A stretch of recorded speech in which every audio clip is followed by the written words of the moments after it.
Saint-Lizier.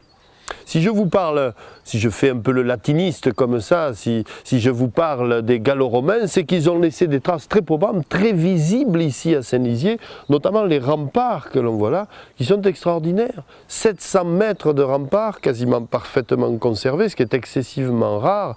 Il n'y a guère qu'à Saint-Bertrand-de-Comminges et encore qu'on trouve aussi bien.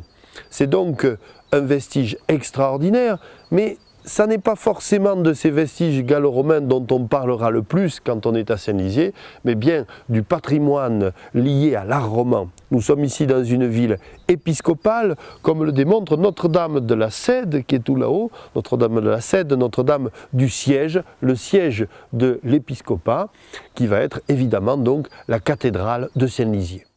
Or, il y a quand même une particularité à Saint-Lizier qu'on ne trouvera pas ailleurs, c'est qu'il y a deux cathédrales. Enfin, deux églises, il y a Notre-Dame de la Cède, je vous en ai déjà parlé, et cette autre église, qu'on pourra appeler l'église du Faubourg, qui porte aussi le titre de cathédrale, et qui est si surprenante à plus d'un titre. D'ailleurs, le mieux c'est d'aller la voir. Venez.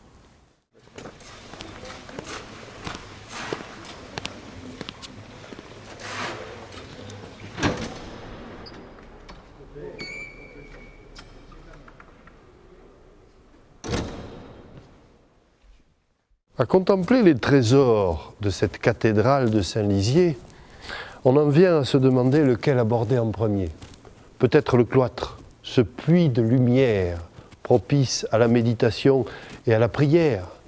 Mais on pourrait aussi parler des fresques romanes de Saint-Lizier, du XIIe siècle, un véritable trésor qui nous attend ici à l'intérieur.